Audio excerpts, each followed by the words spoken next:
Hello and welcome to Wrestling at Random. I'm Jeremy Deemer. And I am Adam Summers. And this is the podcast where every week we review a classic pro wrestling event from a streaming service. And this week is a continuation of 1997's World War III event from WCW, November 23rd, 1997. We resume our review at the WCW Cruiserweight Championship match. Yes. And by the way, you need to do at least two parts when you have a show that features a 3-ring, 60-man battle royal. We can't just do one part. Just be happy we're not doing 3 parts on this. No. We've got plenty to talk about here. Rey Mysterio Jr. as the challenger against Eddie Guerrero, the champion. This is a rematch from Halloween Havoc. We mentioned it a lot during part 1. A lot of these matches were Halloween Havoc rematches. This one was special, though. It was a match of the year candidate from Halloween Havoc between these two. Yes. Maybe some would say, looking back at it, maybe the best match in WCW history. I mean, there's plenty of great ones. Flair Sting from Clash 1, the Flair Steamboat feud. There's a lot you could choose, but I certainly wouldn't tell anyone they were wrong if you said that Eddie Guerrero and Rey Mysterio from Halloween Havoc 1997 was the greatest WCW match of all time. Just so many great things. Again, match, I think it was about 17, 18 minutes, that one at Halloween Havoc, and so many ambitious different things that they tried, and pretty much everything that they did in that match came off perfectly, which sets us up for the rematch here for the Cruiserweight title at World War III. The intro, we've talked about the announcers and some good things, some bad things, but I thought they were great in this match. Tony Schiavone did such a good job of talking about Rey Mysterio, and yeah, he's small, but that he has the biggest heart in all of professional wrestling. They also talked about changing the business, because yes, there wouldn't be small men at this point without Rey Mysterio breaking that glass ceiling. Yes, Mike Tenay, again, in the Wrestling Insider-ish mold as the match went along, Mike Tenay pretty much came out and said that small guys never got opportunities like this until Rey Mysterio, busted through and showed people that small guys can get over and, be an important part of a show in the U.S. So, yeah, there was a lot of that throughout this. They also talked about during the introductions, during the entrances, how big of a show this was. Like you mentioned earlier on part 1, Jeremy, that this was a huge show, one of the biggest draws ever up to that point for WCW. And they talked about how there are fans from Connecticut, from Tennessee, from Georgia, and Tony Schiavone was crowing. WCW was very happy. Clearly, they were very proud of themselves at this point. And Tony said, "This is how a WCW mega event draws." And I know that watching on the rewatch of this show here, me watching this for the first time since 1997, I remembered that Halloween Havoc match, so I had high expectations going into the rewatch of this match.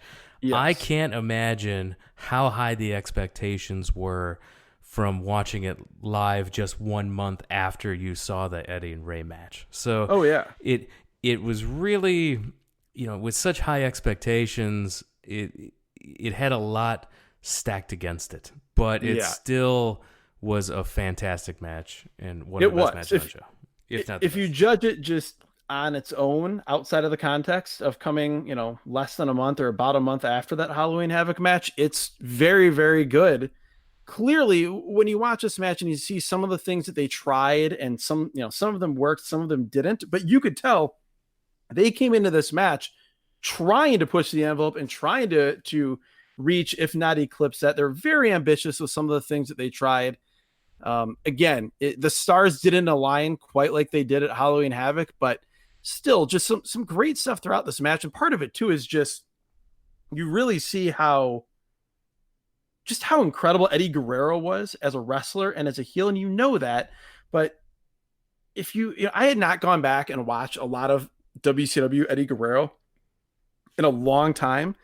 And like, you look at him back then, and you could drop him into, whatever company you want to say in modern days. You could drop him into the modern New Japan of the last 5 years or so, and he'd be a top 5 wrestler in the world right now. He was that good. Everything in ring, his scowl, him as a heel here, and part of it too, they had reference, Mike Tenay reference, which I had no recollection of him saying this on the broadcast, and it was pretty wild to hear him say it, referencing that this was the 3-year anniversary of Art Barr, his former Eddie Guerrero's former tag team partner in the Gringos Locos tag team for the AAA promotion in Mexico. That this was the 3-year anniversary of Art Barr's passing, that Eddie Guerrero was going to do him proud in this match.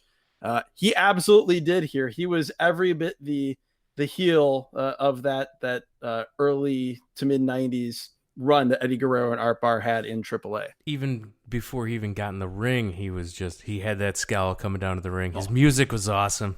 I love Eddie's entrance music. I love his presence. And let me tell you, his opponent, being Rey Mysterio, was perfect because people loved Rey. Everybody loves Rey. That place was going absolutely bananas for Rey Mysterio. Going bananas for Rey, but also they were ready to chant Eddie sucks. Eddie sucks. From, absolutely. The moment the match started, Rey's up in the corner rallying for the crowd to cheer for him, but they're not chanting "Let's go Rey," or they're not chanting Mysterio. They're chanting Eddie sucks. There were moments throughout the show where the crowd was engaged, but this match was the moment in the show where the crowd really came alive and was fully invested in what was going on. Rightfully so. A quick note about Rey: he was billed for the first time being from San Diego, no longer from Tijuana. So as he's been associated with San Diego for so long at this point, this was his first introduction as being from the 619. Yes, this was in a lot of ways the beginning of the 619. So we've got quick at the start, Eddie as a heel, and in classic Eddie, he's showing the ref how Rey was cheating. As Eddie is being out wrestled by Rey, he's explaining to the referee that Rey's cheating by using the tights on a hip toss, and just fantastic stuff early. Yes, and like you said, or like you were starting to say, the speed at the start of this match, they went 100 miles an hour in the opening sequence, and you could see just the chemistry between the two of them as wrestlers, the speed with which they were doing what they were doing. There was a tilt-a-whirl head scissors by Rey, and then he bounces off the ropes. He goes to slide through Eddie's legs. Eddie catches him coming through with a huge German suplex. Drops him right on his head.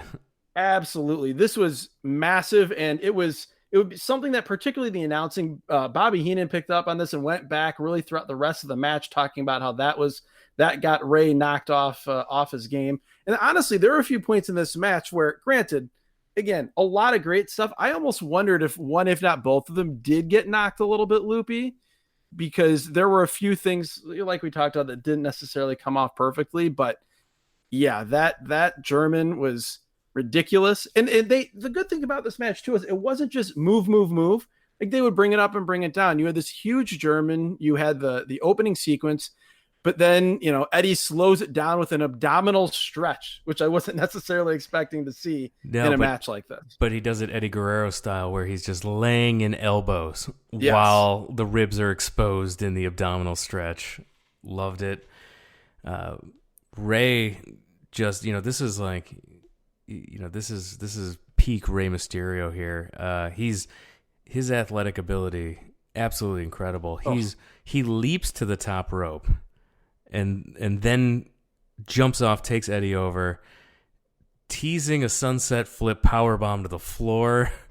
This was awesome, though, because it wasn't just the normal sunset flip powerbomb. He does, that fake that Mitsuharu Misawa of All Japan fame would do, Rey would do, where you forward flip into the ropes, into the middle of the ropes, and then your momentum carries you over and you land on your feet on the apron. He did that into a sunset flip position, going for the sunset bomb, which it would have been an incredible spot if he hit that. I can't recall if that was a spot that he hit successfully in the Halloween Havoc match, because I haven't gone back and watched it in a while, but he doesn't hit it here.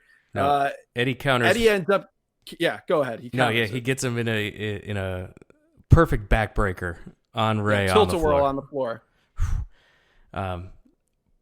Both men end up back on the top. Rey has him for a superplex. Eddie ends up switching positions with him and delivers the superplex. I don't know how to explain this. Yeah, no, I don't either. It's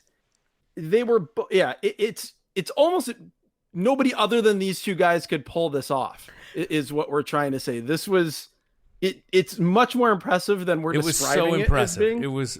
It was extremely impressive, and I wish I could explain it in a way that does it justice. But going from the superplex position to where the other guy is in the position to deliver the superplex while on the top rope was absolutely incredible. Without it looking like taking forever or looking overly choreographed. Because we've seen guys try that spot or that reversal, but it usually doesn't come off well. It either is very slow or it looks like there's way too much cooperation going on. Yeah, no, this was smooth, real smooth, to where you were like, wait, what? How did he, what? And then it happened. Yeah, it was fantastic. Ray had a near fall with his Hurricanrana. Eddie ends up sending him down face first. A huge flapjack, huge. Like he touched the lights of the Joe Louis Arena, or excuse me, the Palace of Auburn. Palace of Auburn Hills, absolutely spectacular. Eddie with the advantage. This was so fast and quick paced, and then again, Eddie slows it down and takes it to a methodical pace, and just was deliberate with everything. And I loved it. I loved the different speeds of the match. That was extra, just really impressive. We had a front suplex where Ray gets dropped stomach first on the top rope, those cables you described earlier. And Eddie tries to do the sunset flip bomb to the floor that Ray tried, and Ray's able to counter that into another head scissors, which was another great spot. Well, there was also then, so we moved forward, and this was one of those deals where it was a spot that didn't work out at all. But I was almost more impressed by both guys in the wake of this not working out than I would if it had. Ray goes for a spinning Frankensteiner sort of counter off of Eddie's shoulders, and it doesn't work out at all. Like they just sort of crash and burn. It doesn't take. And instead of doing what 95% of wrestlers do, and it's been for years, for decades, one of my biggest pet peeves about wrestling is when a spot, usually a pretty intricate spot, does not work out. So often you will see wrestlers just reset and immediately go back and do the same thing. And it just, nothing takes me out of a match more. Here, they completely move on. They don't miss a beat. They drop the spot. And the next thing that happens is this insane rope walk moonsault by Ray that just gets everybody back into the match immediately. Yeah. Ray's moonsault, another near fall. Eddie ends up charging Ray, Ray's in the corner. Eddie charges him. He moves. Eddie hits the post in spectacular fashion in the corner. Yes. Ray tries to follow up, but he gets power bombed, and both men are hurting. We all get a breather now, and we get a really, really fun spot where you get the gory special by Eddie. Tenay fills you in on how cool Eddie doing the gory special is. And then he turns it into a pin. Yes. And Ray is able to bridge out with just his head and neck. Yes. It absolutely. Again, great. One of those things that you almost couldn't imagine any other combination of wrestlers pulling off than these two. Ray to the top rope. Eddie catches him, tries the running Liger bomb. Ray tries to counter, but both men end up collapsing. This was...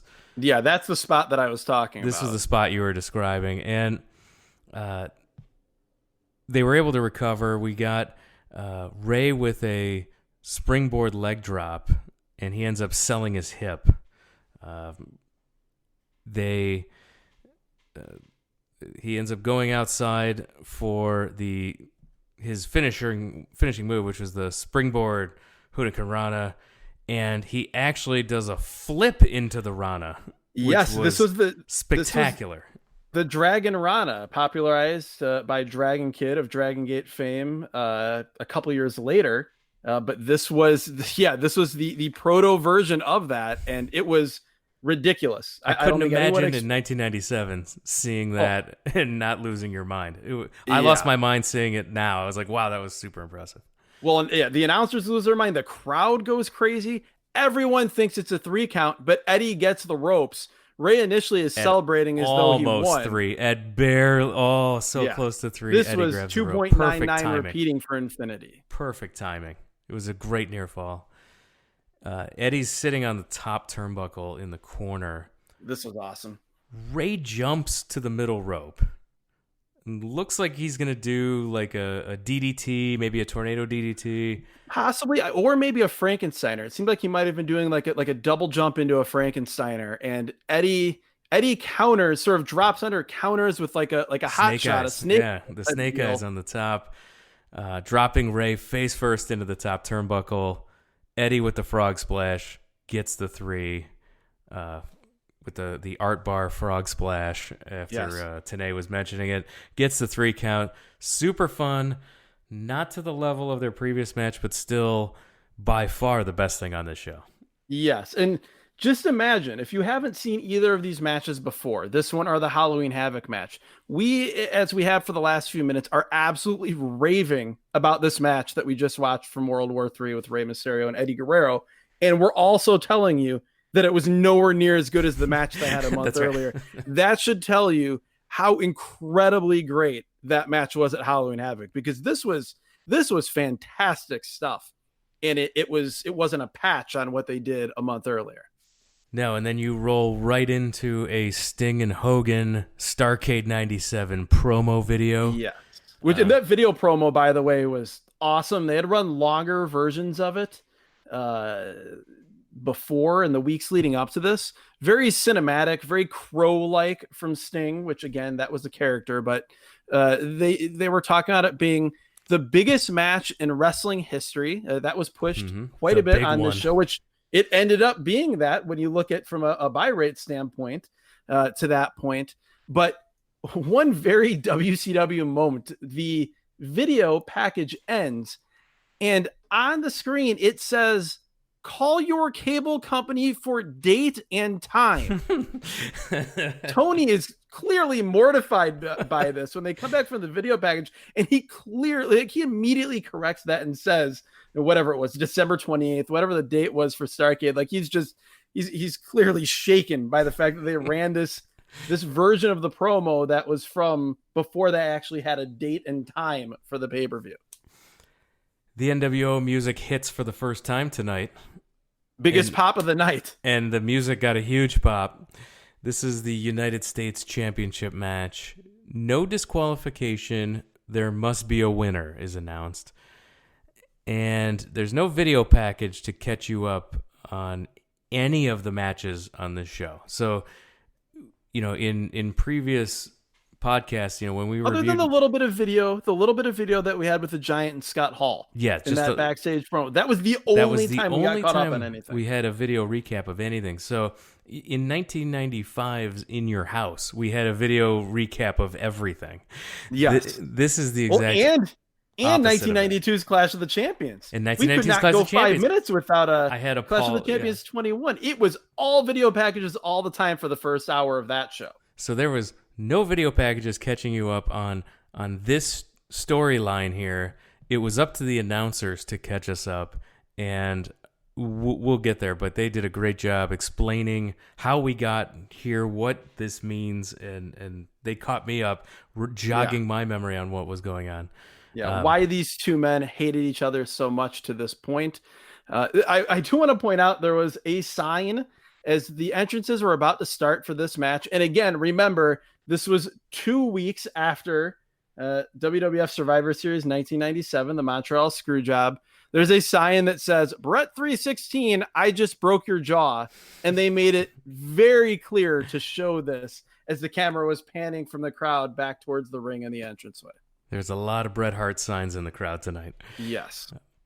The United States champion is Kurt Hennig, the former Mr. Perfect. He comes out wearing a 6 NWO shirt, and he's carrying a steel chair. What I love, though, is he still does the gum spit swatted away when he comes in the ring. Classic Mr. Perfect. So it's good to see Kurt Hennig. At this point, in his career, he was inconsistent of, what kind of match you'd get out of a Kurt Hennig. Yeah. But his opponent was Ric Flair, and I think we're going to be in for a good match. And Ric Flair is still super popular. People went nuts for Flair coming out. He got the big pyro, huge, big intro. The chair was set up in the middle of the ring, and the ref just takes it out. Yes. And Hennig just puts it outside in the corner and uses it to step into the ring.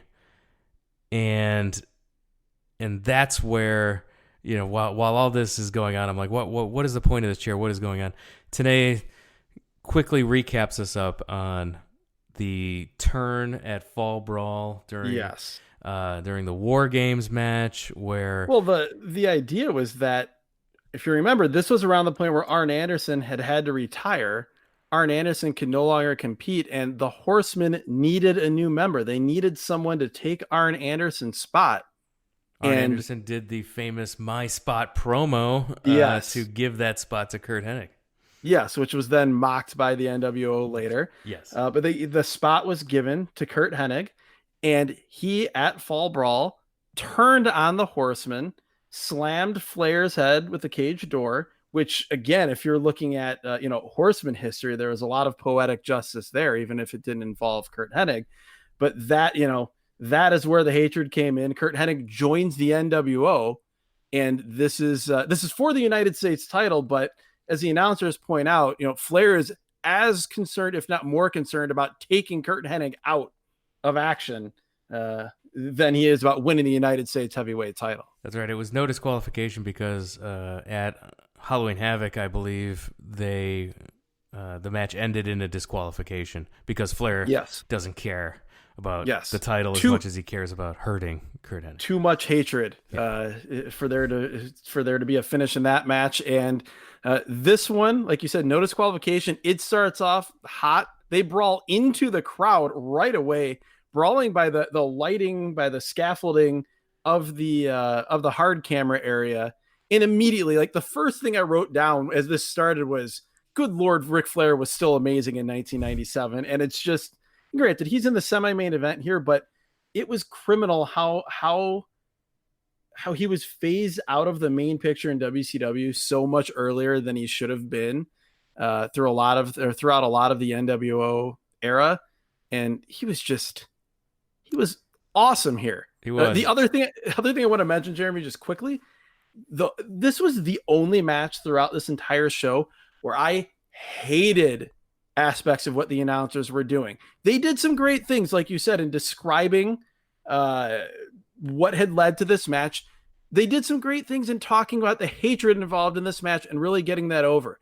But they spent so much time throughout this match, particularly early in the match, talking about the battle royal to come, and not even necessarily talking about these two guys and they would have to be in the battle royal, but they almost settled into that horrible Nitro announcing pattern of ignoring the match in the ring and talking about what the main event was going to be. But it was as if we hadn't already ordered the pay-per-view. Like, we're here. We spent our, I believe, $29.99 or $39.99 at that point. Just call the match. And they had some problems with that. Yeah, they could have just left it with these two guys are at the disadvantage of being in the match before the battle royal, so they're when they come into the battle royal, they're not going to be fresh. That part of it was fine. Move on. Even if when they brought that up several times, that I could live with that, but it was just these asides over and over again. It's we've got this hate-filled match between Ric Flair and Kurt Hennig. Just focus on that. You're going to have however long it took the battle royal to take, you're going to have that whole match to talk about everything else involved in that. Hennig ends up ramming Flair into the rail and choking him with the camera cable, bringing Flair and the camera cable in the ring, keeps choking Flair with it. Hennig yelling about competition, demanding competition, clothesline, Flair back on the outside, and then back and forth. We get Flair on top. So Flair gets the advantage. He goes to the top. He comes off the top rope to the floor where Hennig is with a double axe handle, hits Hennig in the back with the double axe handle, so his throat goes against the guardrail, but Flair screaming in pain also. He Yes. appears to have legitimately hurt himself as he's limping around, looking Hopping like on one foot. a He wasn't knee just or an ankle. Something has gone wrong. And I don't know. I initially, as I'm watching this, I think, like, I wrote Flair top rope accent on the floor. WTF, hurts his foot badly. I honestly don't know if he actually hurt himself or this was just Ric Flair with a masterclass of selling, because the entire rest of the match was built around this. Either way, it was the turning point of the match. And again, Flair was just, to me, like, he was just, you had to see him to believe him in this match. Again, in 1997, how great he was at all the little things, how great he was at selling. Yeah, the hopping on one leg and chopping while Yes. hopping on one leg. Yes. Fantastic. And then hopping on one leg and going toward Hennig, and then just getting absolutely murdered to death with a backdrop to the floor or on the floor. Oh. That sound was horrifying. I do love the Hennig gets the advantage on Flair by poking him in the eye. Yes. And we need a Twitter account with GIFs like the Rick Rude taking atomic drops Twitter account. Yes. We need one where it's Ric Flair taking eye pokes, because nobody does it better. Just amazing selling of taking an eye poke. There was a lot of eye poke content in this match. One of my favorite spots on the whole show was Ric Flair has Curt Hennig pinned. The ref counts 1. The ref counts 2, that referee being Randy Anderson. Randy goes to count 3, and Curt Hennig, he doesn't kick out.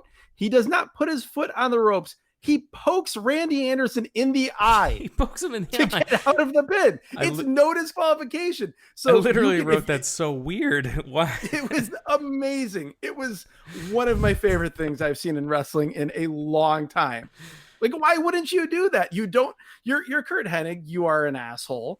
You probably, you either don't have the energy to kick out, or you just don't care. It's more fun to poke the ref in the eye and not get in trouble for it. It was a beautiful thing. And like you mentioned, the Flair leg injury becomes the story of the match. So Hennig goes to work on it. We've got spinning toe holds. We've got an Indian death lock. That first attempt at a spinning toe hold, it would not have done Terry or Dory Funk Jr. proud. He got there eventually, but it was a little rough. Once he has the Indian Deathlock on, Hennig is repeatedly slapping Flair while he's in the hold. It was awesome. And then, of course, how does Ric Flair get free? He pokes Hennig in the eye. Yes, perfect. We had a chop block by Flair, which is always one of my favorite Ric Flair spots. And then he starts kicking at the leg, and you had the Hennig Mr. Perfect flip onto his head after getting the legs kicked out from underneath him. Absolutely, when he's he's near the ropes, holding onto the ropes. Opponent kicks him in the leg, and then he just does a full somersault flip. It's a classic spot. Flair with more punching, more strutting. He's going to the top again, and of course he's thrown off this time. And as Mike Tenay is telling the plane crash story, Ric Flair is being thrown off the top rope. Amazing timing on that story by Mike Tenay. Yes. I loved it. Yes. Trading chops, we end up getting a Flair flop, and the crowd goes absolutely ballistic for it. We had angry Flair face, which is another one of my favorite things. Yes, it's an underrated Ric Flair thing. People talk about the flop, they talk about the chops, the figure 4, but when Ric Flair is angry and he squares up to throw down, the rights and lefts, it's great. Yes, he throws Hennig by the hair across the ring, which results in him crotching himself underneath the bottom rope on the ring post there. Another classic Mr. Perfect spot. Well, it happened, but it also, there was a cameraman standing up on the apron in the corner, and it kind of screwed up the spot a little bit. I hated that camera angle the entire show. It was trying to be like an innovative camera angle of like, you're on the top rope with these guys. Like, Yeah. they liked doing it, but sometimes it didn't work. And as wrestling got more athletic and you had more high flyers, that camera got a bit more obtrusive and just really didn't work. And we're also at the point, Jeremy, where it doesn't ruin the match. There is some weirdness here where the match kind of falls apart. Flair is clearly waiting on Hennig to come to him, and it just doesn't happen. And you can see Flair do, the classic thing where Flair will grab the guy's hair and, use his forearm to shield it and talk to him and kind of tell him where to go. This was a little bit of that unevenness out of Curt Hennig that you had talked about. He had looked really, really good in the match up to this point, but this was definitely a little strange. Yeah, they end up doing the spot where both men bonk heads. They, for some reason, head on over to ring number 1, where they were in the middle ring before. We've got the Flair doing his Ray Stevens bump over the top rope, out of the ring. More fighting on the outside. And Hennig yelling at him, "I hate your guts," as he that was so great. As he punishes him. I love it. Gravelly, growling pro wrestler voice that felt like it was from 40 years ago. Like you could close your eyes and imagine that was Dick the Bruiser as much as it was Curt Hennig. Flair ends up doing a counter where he pulls him by the singlet, and Hennig goes awesome. Face first into the guardrail. Absolutely ate it brutal. Into the guardrail. Well, they were brawling near the guardrail with like the most stereotypically obnoxious mid to late 90s NWO wrestling fans that you have ever seen, like straight out of Central Casting. They could have been in Ready to Rumble, the movie. Instead, they were here at the Palace of Auburn Hills. And yeah, they're fighting against the guardrail. They move a little bit closer toward the ring. Hennig is choking Flair with both hands. Flair drops down, like you said, Jeremy, grabs him by the singlet and just throws him absolutely head brutal. First into the guardrail. This was one of the more brutal spots of the entire show.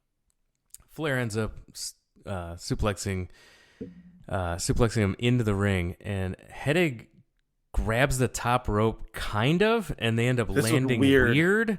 Yeah, this was really weird. It was hard to tell whether this was something where it was supposed to be Hennig grabbing the top rope and then landing on Flair for the cover, like you sometimes would see when the manager would pull the guy's leg out from under him while he was executing a suplex. It kind of felt like that here. Obviously, there was no manager at ringside. I don't know if it was just Hennig trying to catch himself or just not thinking, but it was really awkward. And honestly, Flair could have gotten hurt on that. I'm glad nobody did there, but it was weird. Flair ends up getting that chair that Hennig brought out earlier. This is where, we had a couple weird spots here and there, but now this is where the match really picked up for me. Yes. He ends up, so he's got the chair set up. He crotches him on the top of the chair. So it's both. He crouches him on top of the chair, but also hits because he basically goes for the knee breaker on the chair, catches one of his legs in the chair, and also, like you said, crouches him on the seat of the chair, which is sticking up. And he kicks the chair into Hennig's leg like a standing Pillmanizer spot. This was awesome, and I'm amazed that hasn't been ripped off more instead of the Pillmanizer stomping on the. It was such a cool looking spot, and it was awesome. And then he goes and gets a running start and does it again. This was basically fantastic. Like if you could imagine Katsuyori Shibata doing a penalty kick with a chair wrapped around somebody's leg. That's what this was like. Yeah, people should steal that immediately. That looked so cool, and with Hennig flopping around and selling it, it was so great. This was one of the highlights of the match. The announcers were screaming about a potentially broken leg here, and he was selling it like a leg was broken. Flair ends up getting a chair and the U.S. title belt. He throws the belt down, saying, "I'm not here for this," and grabs this steel chair and hits Hennig in the knee with a chair, saying, "I'm here for this," and repeatedly hits Hennig in the knee with the chair, puts him in the figure four. Place is going crazy for the figure four. This was by far the most engaged the crowd had been the entire time. And yeah, Flair has Hennig in the figure four. Place is going crazy. Announcers are going crazy. It feels like we're going to see a U.S. title change. But if you're paying very close attention, you notice that where Flair dumped the U.S. title belt down in disgust is just within arm's reach of Curt Hennig if he can get there while in agony in the figure four. He gets that belt. He hits Flair in the leg that he had been working on earlier in the match. Yes, as the ref is about to count him down to 3. That's right. He's about to get counted out, and he just barely lifts his shoulder up, and in that same motion, hits Flair in the leg first to break up the figure four, which that I love because I feel like so many times you would just see him. If a lot of other wrestlers were going to do this, they would just go straight to hitting him in the head with the figure or with the belt while he's in the figure four. But the figure four is a deadly submission hold, so you need to do something logically to break it before you do that. And so he saved himself first from having to give up, gets out of it, and then immediately, like you said, hits him in the head with the belt. And then gets the 1, 2, 3. Still United States champion, Curt Hennig. Schiavone explains that, he explains what happened in case you didn't pick up on what happened, that it wasn't about the belt, it was personal, and it backfired on him. Again, awesome announcing. It was good to hear announcers explaining the story in case you didn't pick up on or in case you missed it, or reaffirming what you think you saw. So that was it's great when announcers are doing a job well done. Absolutely. Yeah. And the complaints I had early in the match aside about them constantly shilling the battle royal, as this match got going, the announcers were great. When Tony was still at this point in 1997, where when he had something to sink his teeth into like this, particularly when it was with someone like Flair, he was just great. He was fantastic. And like you said, it was nice to have that, those explanations either to tell you what you didn't see or reassure or reaffirm to you that what you saw is what you actually saw, and just drive home that this was important instead of just that happening and then to the back. That's not what this was. No, and Hennig doesn't just walk away. He hops to the back on one leg the entire time. Yes. Well, and that was the story, which I was totally fine with, because again, this was a huge story for both men. That was what the announcers were pushing at the end of this. Like, wow, we're spent after that match. That was incredible. How are these guys going to go into a battle royal right now and do this, particularly when they are two of the favorites coming in? Ric Flair, greatest of all time, and Curt Hennig, the United States champion. So part 2 of this podcast has been us enjoying this show. Yes. This comes to an end right now. A screeching halt. The record scratch from across the room. Holy cow. We're about to do a 180. 100 in a 65-mile-an-hour speed limit on the highway, windows rolled down, summer day, things were going great. And then all of a sudden, there was an accident up ahead, and we came to a screeching halt here. And this World War III Battle Royal was like sitting in traffic, not knowing when the backup was going to end and just having to wait it out. So it's time for your main event, 60-men Battle Royal. We head to the ring announcer, Michael Buffer, to give me the rules. Now I don't remember the rules of World War III, so I was very excited to have Michael Buffer here, legendary announcer, to explain to me the rules. So let me. I have written down word for word how these rules were explained to me. Okay. Yes. A 60-man battle royal, 3 rings, 60 wrestlers. These are the rules. Wrestlers can move from ring to ring. You are eliminated by being thrown out to the floor. The match continues until there are 5 wrestlers left in each ring. The final 15 wrestlers move to ring number 2. Once there is only one man left, he is the winner. With his victory, the winner will be accorded the status of mandatory challenger to the reigning WCW Heavyweight World Champion at Super Brawl 1998. Let's get ready to rumble. Yeah, that nailed it. So keep those things in mind. Again, 3-ring battle royal, 20 men start in each ring, and that once it gets down to five men in each ring, 5 in each ring, we're going to consolidate. Yes, we will consolidate those 15 men will consolidate into one ring, at which point then it will be one ring, 15-man battle royal, same rules apply. Last man standing is the winner. And I've got it, because earlier in the show I was also told that you don't have to go over the top rope, you just have to hit the floor. I'm good on the rules. Okay, so I'm ready for World War III. Cue the generic 90s music as all the dudes come out, okay? Diamond Dallas Page, by the way, was the first man introduced. And some of the... we talked about earlier on the hotline, Gene Okerlund had hinted at shocking big stars that you wouldn't expect backstage that would be a part of this battle royal. Tony had talked about earlier on throughout the show that you would be seeing men from all different organizations. Invitations have been sent out all over the world. You'll be seeing guys you don't normally see in WCW. Here are the guys, at least some of the guys that we would not normally see in World Championship Wrestling that you ostensibly would have found out early if you called the hotline. Gentleman Chris Adams. Yes. Who I was a huge fan of as a child in World Class Championship Wrestling. A bit more out of place here in 1997 WCW. We also had the man that you mentioned in the first part of this show, Barry Darsow. That Barry Darsow. Demolition Smash, the Repo Man. Hole-in-one Barry Darsow in late WCW Saturday Night fame. But he was just Barry Darsow. No here. Gimmick Barry Darsow. He was.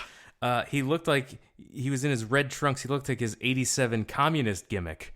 When he was with the Koloffs. Yeah, exactly. He was a reformed Crusher Khrushchev here. We also had not Barry, but Kendall Windham. John Nord, who, thanks again to Mike Tenay for telling me who that guy was.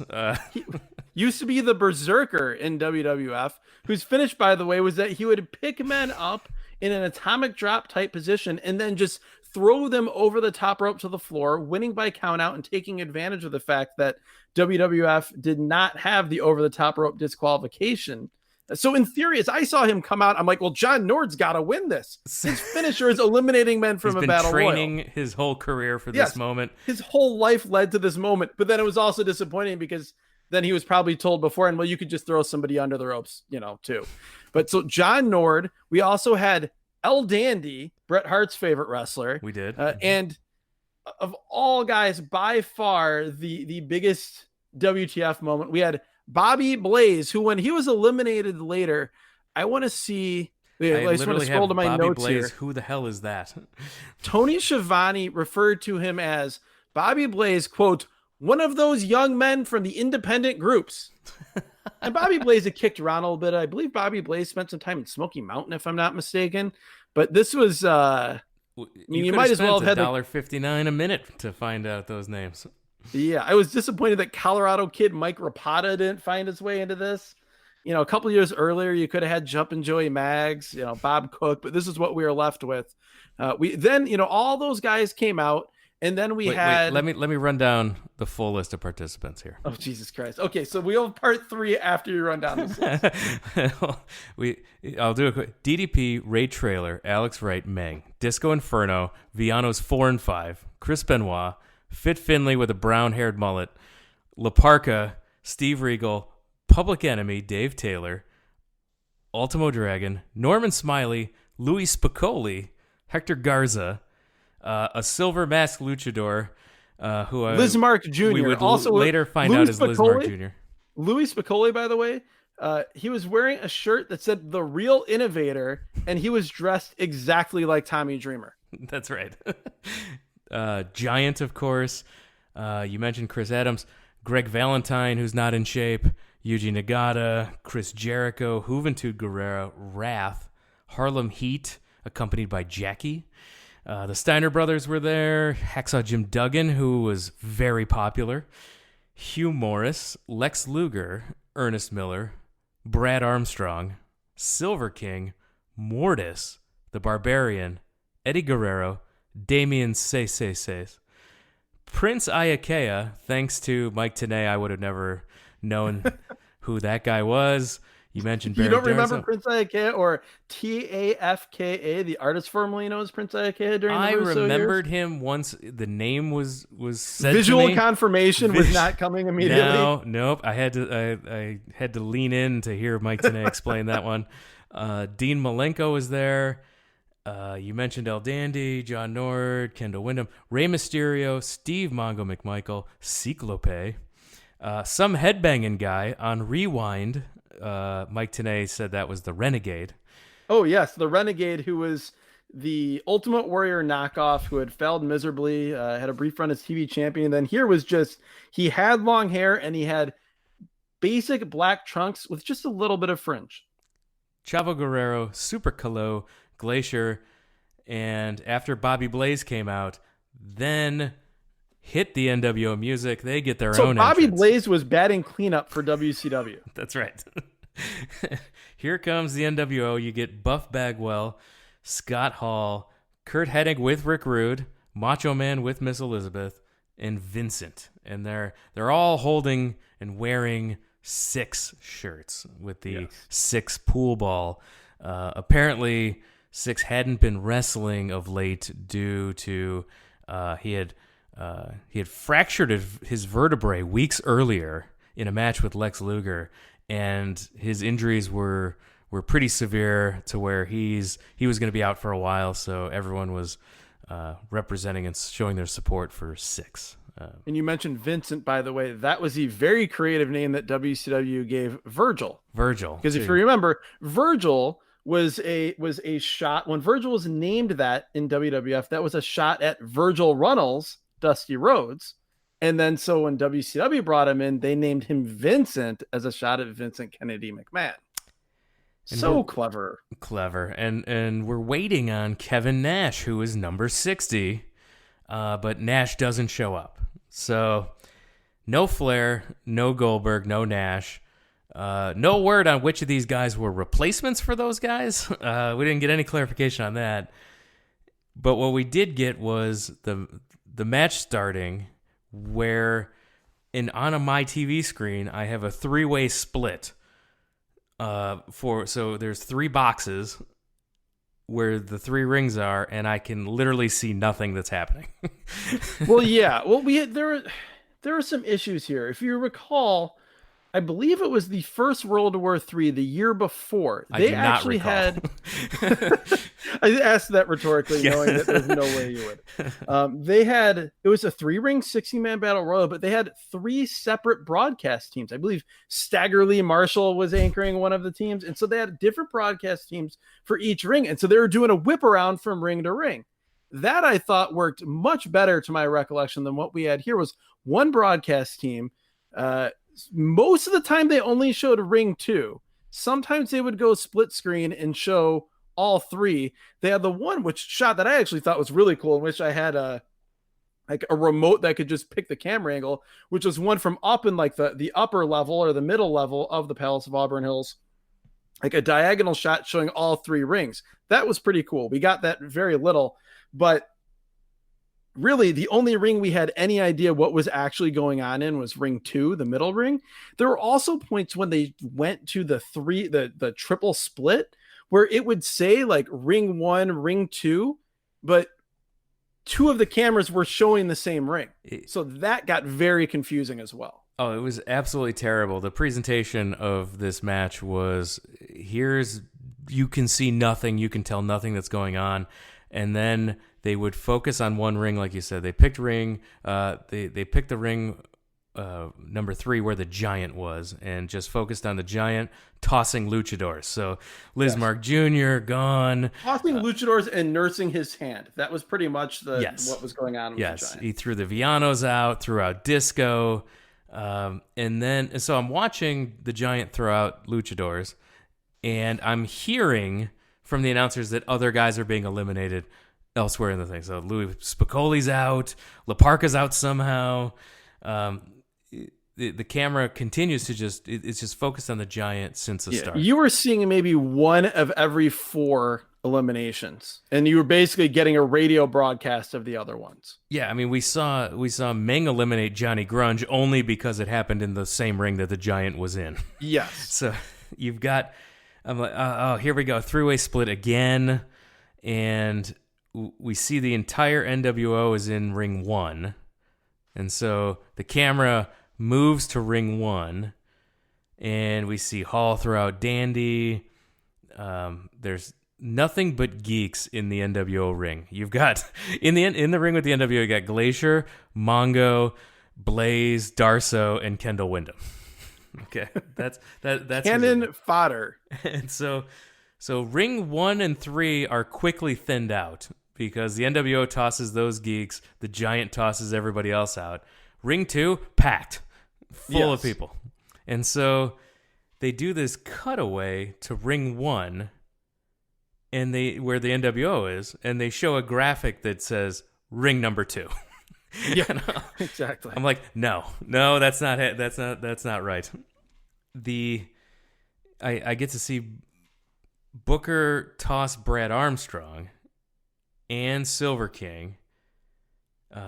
Damien's out, and now at this point, all the luchadors are gone except for Juventud. Juvi's the only one left.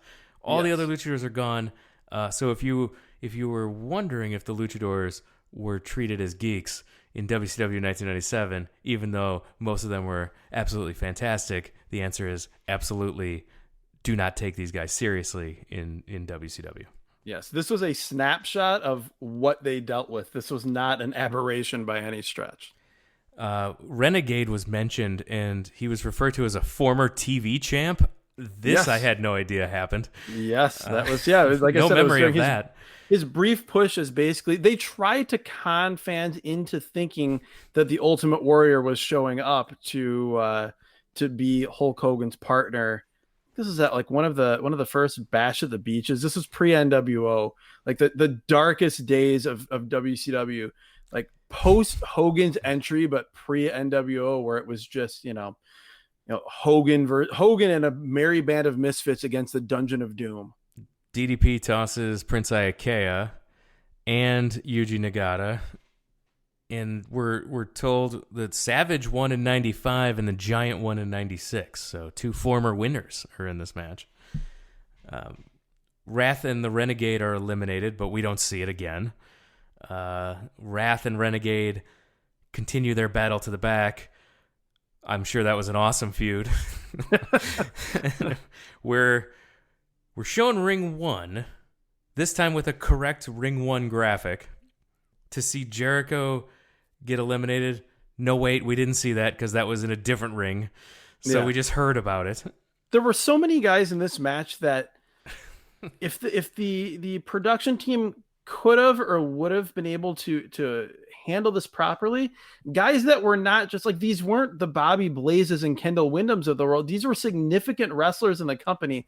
And we just got like a radio broadcast of them being eliminated in the midst of, everything else that was going on. It was very strange. And this isn't the first time they've had this match to where, boy, we've got a lot of lessons learned coming out of this one. We're really going to have to make some changes. No, these are the changes that have been made after the lessons learned from the first 2 years of this. Part of the problem, too, is that there's only so many lessons you can learn. When you're doing a 3-ring, 60-man battle royal, there isn't a great way to cover. The fact of the matter is the idea of this match was much better than the actual seeing it happen. Like you said, 3-ring, 60-man, this is going to be crazy. This is going to be bedlam. And it was, but it's chaos to the detriment of it as an actual product that you can view and enjoy. Yes. And clearly, like, the idea of World War III, it didn't hurt things. They drew very, very well for this, but as an actual match that you had to watch, it doesn't really work. It doesn't. And in ring number 3, we see Alex Wright suplex Mongo and then try to pin him. Yes. And there's a referee in the ring, and he says, no, we're not. There's no pins in this match, which then made me question, why is there a ref in the ring? Well, yeah. Well, and also, it also should be stated that to this point, with very few exceptions, if any, nobody has actually tried to eliminate people by throwing them through the ropes or knocking them under the ropes. Everybody is still taking the most difficult route with which to achieve success. They're all trying to toss guys over the top rope, completely negating the last second rule change that was mentioned throughout the broadcast. Adams is out. Finley somehow gets eliminated. I couldn't tell who ran into him and knocked him out. Alex Wright drop kicks Dave Taylor out. We are informed that Benoit is gone somehow. Ernest Miller eliminates Dean Malenko. That's lame. Who let that happen? Even Bobby's like, I expected Dean Malenko to go a lot further. Yeah, I didn't care for that at all. DDP takes the tape off his injured ribs. Duggan's eliminated, and people went crazy. They were not happy about Duggan. This. Like, he gets tossed, and then he like reflexively goes back on the apron trying to get back in, and then realizes, oh yeah, I'm gone, and then kind of sulks to the back. He was very popular. Ernest Miller's out. DDP tosses Barbarian. Mysterio eliminates Guerrero. This we see. Mysterio's thrown over. He holds on, and he fights, and the NWO gang up to eliminate him, but Mysterio's still holding on to the curtain that's around the ring. The apron. Around the ring apron. So he's hanging on between the ring apron and the floor. So that's exciting. This was like proto Kofi Kingston. Ray Traylor out. Darso out. Alex Wright and Mortis try to toss the Giant, but he eliminates both of them. And then, wait a second. Ray's eliminated. How did this happen? We were just shown how cool this is that he's not eliminated, and now he's eliminated, and I didn't get to see it. The whole story of the match was like, Ray's hanging on, he keeps hanging on, and then he's eliminated, and I literally have no idea how this happened. I don't know if you do. Did you see anything? No. No, again, the thing to note about this match is the things that you see happen, you almost see them by accident. Like, things occur across the lens of the camera, but they're not really catching anything on purpose. It's not like you're seeing something because they focus on it. It's just, it happens in front of you. It is a very frustrating way to watch a match. So now that I've come to terms with Ray being out, I look at the ring. We've got two men left in ring number 3, the Giant and Ming. Well, but so wait, we get to the point to where there's a specific point where we get to where there's only 5 men left in that ring. Hugh Morris, Alex Wright, the Giant, Mongo McMichael, and Ming. There is a point where they all stand there. Yeah. On camera for probably it felt like hours, but it had to be at least a minute. They all just wait, and then eventually they just decide, screw it, and they start fighting. And then so we've completely blown past now the 5-5-5 thing. Yes, they start fighting. Mongo, Alex Wright, Hugh Morris are eliminated. So like I said, we're just not doing these rules. And then it's down to Ming and the Giant. And they're, two men left, Ming and the Giant. Yeah. There's 4 men. To be the last man standing in a ring that was never supposed to only have 2 men left in it. Yes. But we also don't have 5 men in ring number 2. We've got 4 men left in ring number 2. Yes. And so I was like, wait a second. There's less than 5 in each ring. Are we not consolidating? What is happening? I guess we're not consolidating. We're going to go ahead with this. So Ming is battling the Giant. Which this was awesome, by the way. It was short, but watching Ming and the Giant clubbering was awesome. Yes, that was good. And so you get a bunch of eliminations off camera. Stevie Ray's out. He awkwardly tossed Luger. By the way, Bobby Heenan just says, Harlem Heat is out. That's right. And then Tenay jumps in and corrects him and mentions which member it is of Harlem Heat that's out.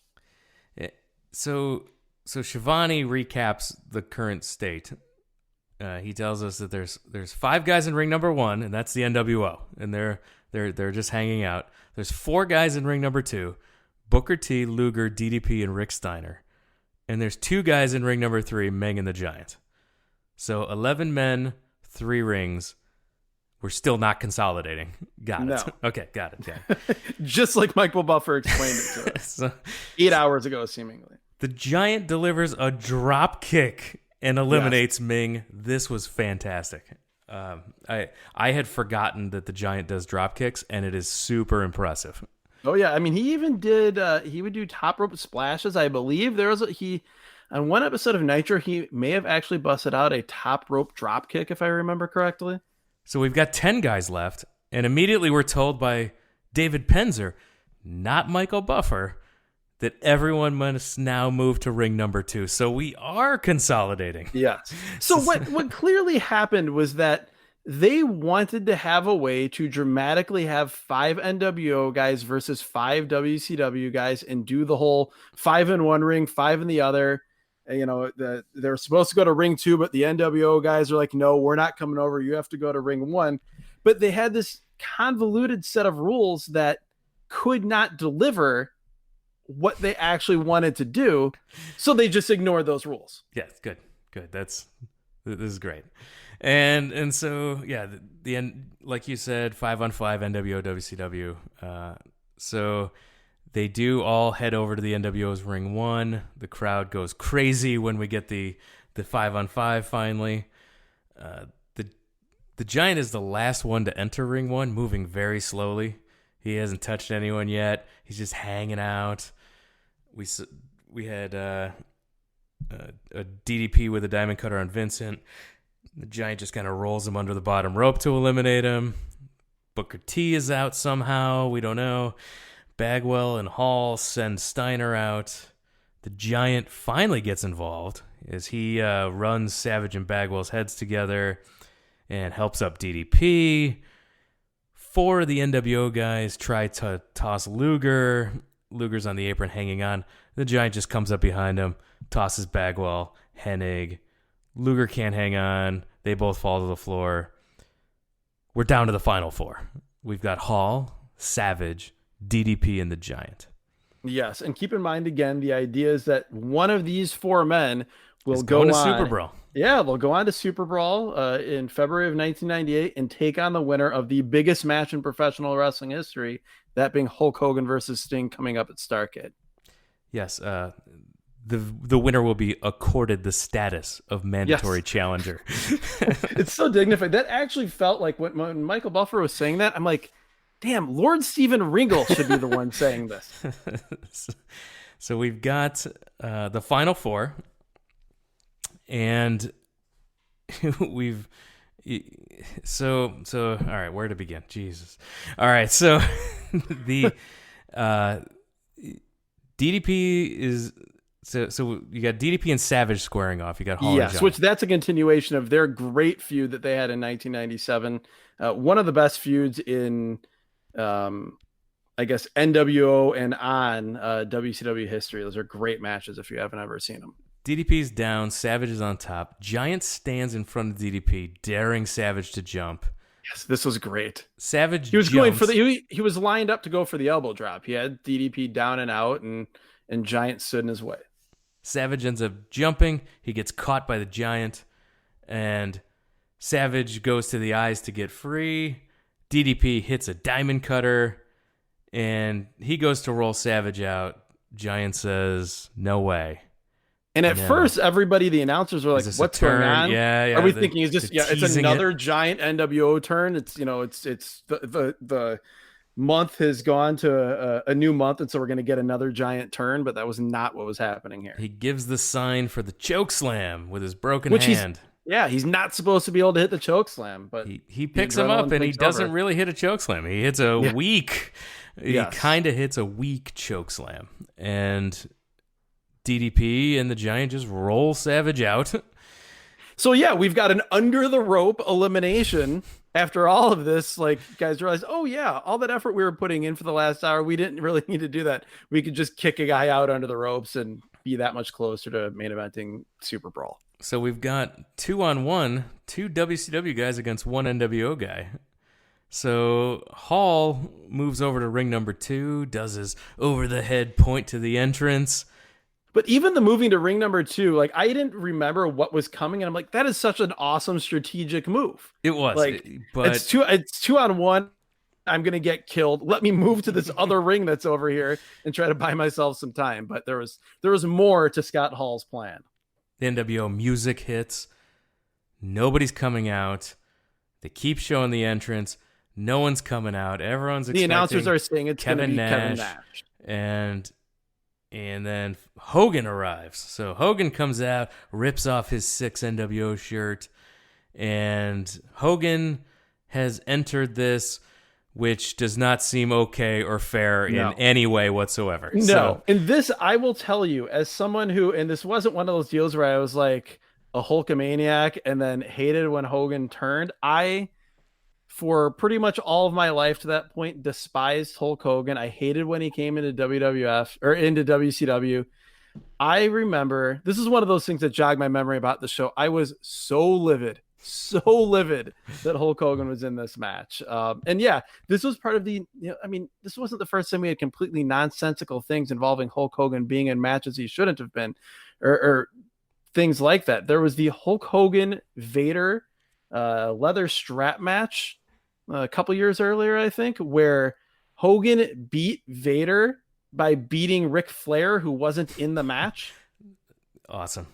So this is what we were dealing with in this era of WCW and Hulk Hogan. We want Sting. We want Sting. The crowd is going absolutely nuts. They want Sting so bad. The sight of Hulk Hogan just made them want Sting, and everyone's okay with Hogan joining this match. Nobody's stopping him. He's in, and his first thing to do is immediately slam the Giant.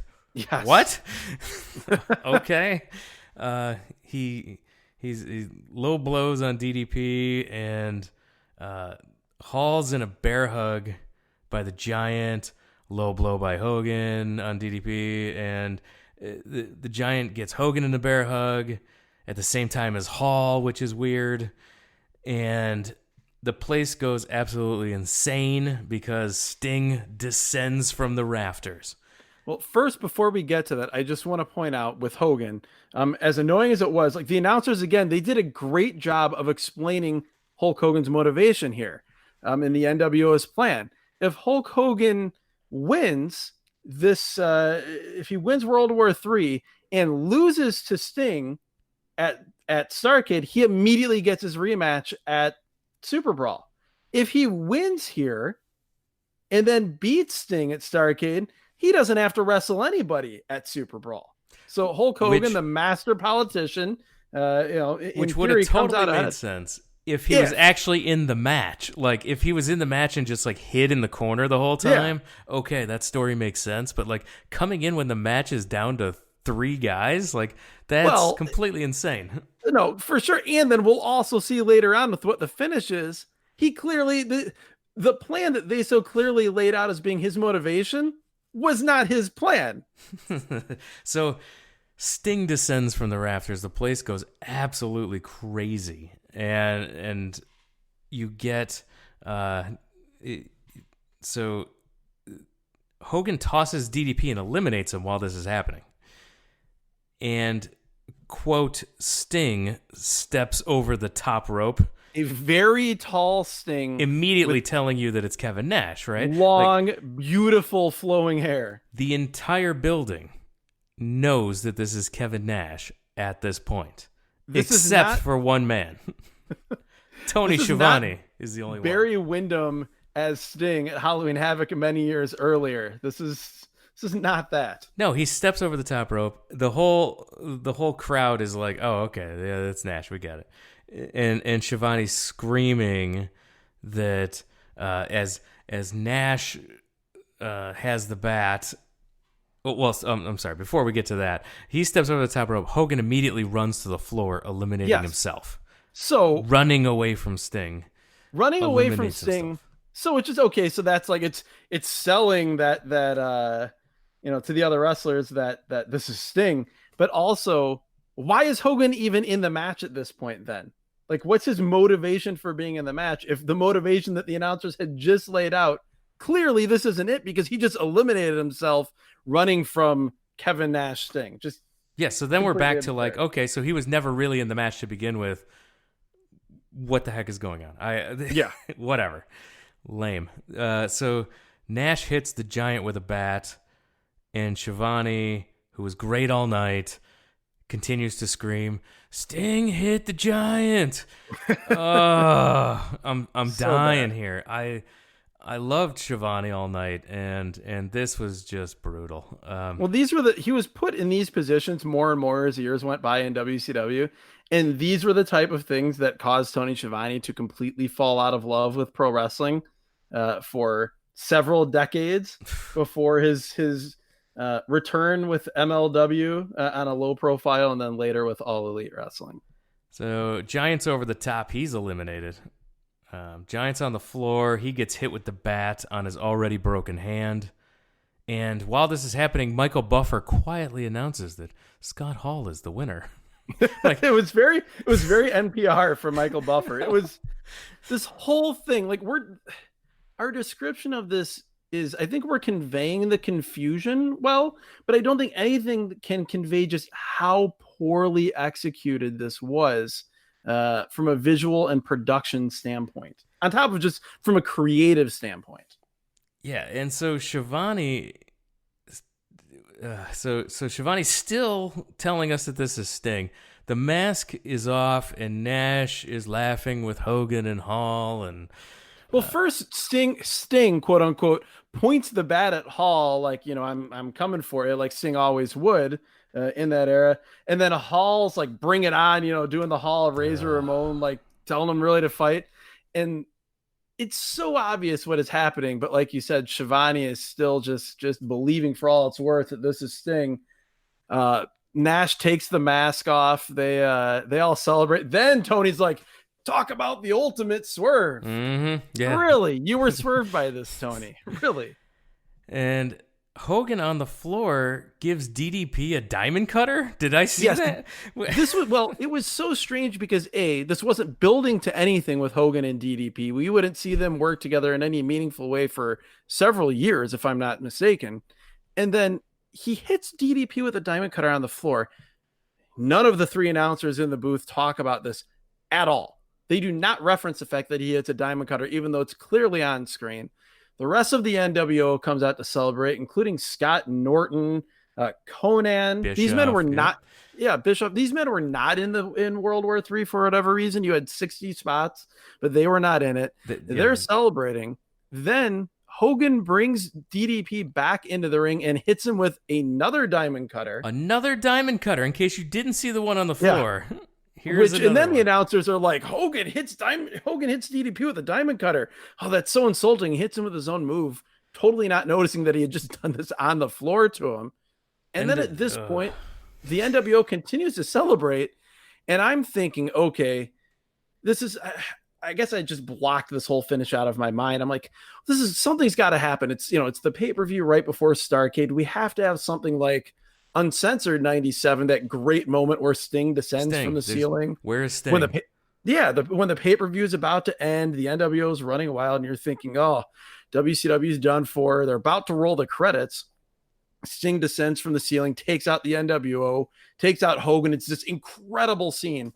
Thinking something like that has to happen here. Instead, the NWO just continues to celebrate, and then that's it, folks. And Show's we run off the air. The show's off the air. We see the credits, and it's over. So that was clearly, there was more happening between this show and Starrcade to set up Hogan and Sting, but it was a very, very strange, flat way to end the show. And in a lot of ways, it was indicative of everything that was wrong with WCW, in that at that time, you had the NWO 99 times out of 100 running roughshod over WCW. And at almost every point where you thought WCW would get something back on the NWO, there would be some sort of release, the baby faces would triumph, it just almost never came.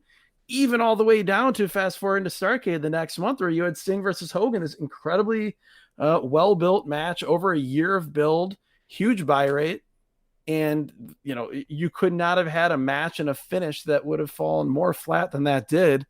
and there were other things obviously in the years that followed, finger poke of doom, many other things, but I still look at that Hogan Sting match and everything that happened with it, that was the beginning of the end of WCW.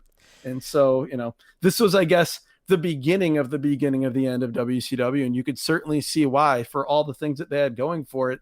Men like Rey Mysterio and Eddie Guerrero, international flair with the luchadors, the relationship with New Japan, guys like Yuji Nagata, having guys like Ultimo Dragon there, still having Ric Flair, men like Lord Steven Regal, the Steiner brothers, with all those things going for it.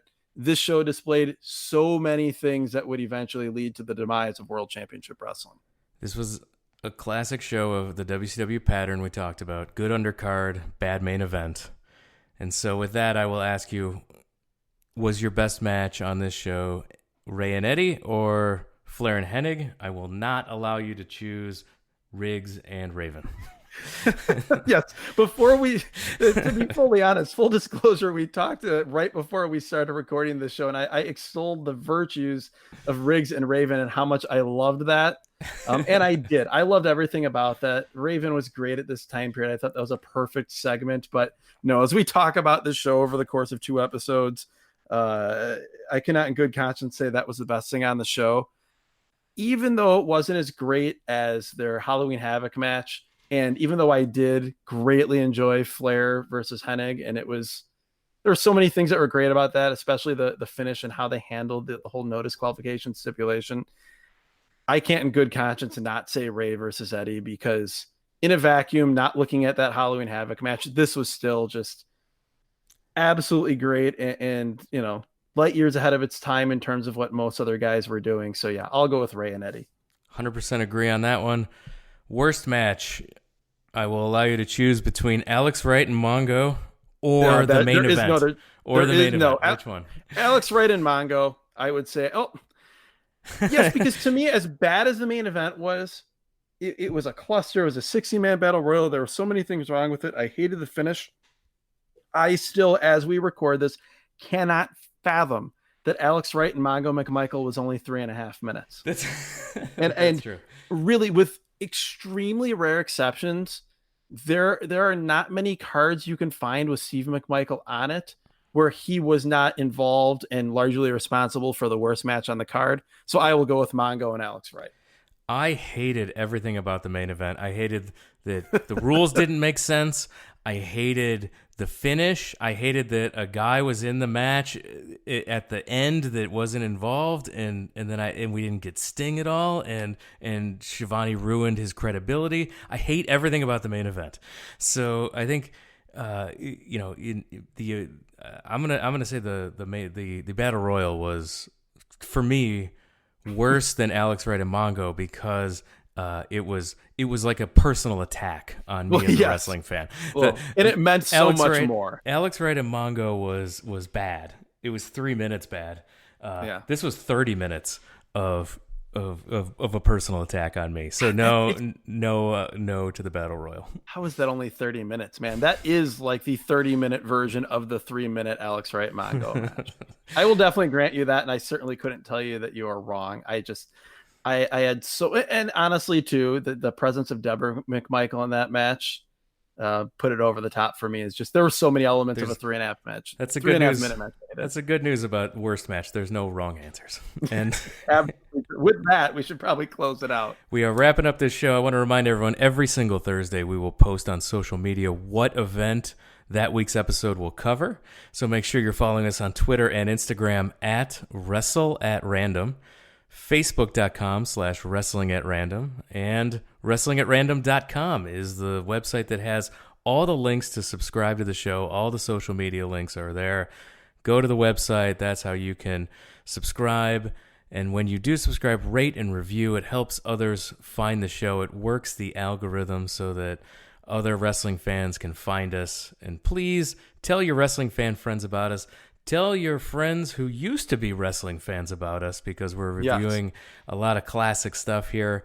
So if you have a friend who, used to come over to your house for pay-per-views, hasn't really watched, doesn't really know anybody after like Ric Flair or Shawn Michaels, is married, has 2 or 3 kids, doesn't really keep up with wrestling anymore, But every once in a while they ask you, is there anything happening with wrestling now? And you tell them, oh, really? Not much. Now you can tell them, well, not much, but there is this podcast that talks about stuff that you probably will remember or wonder, why don't I remember that? So yeah, tell those people about the show as well. And with that, we're going to wrap it up. Adam, thanks for joining us. Absolutely. Thank you, Jeremy. Fun time as always. Thanks, everyone, for listening. I'll talk to you again next time.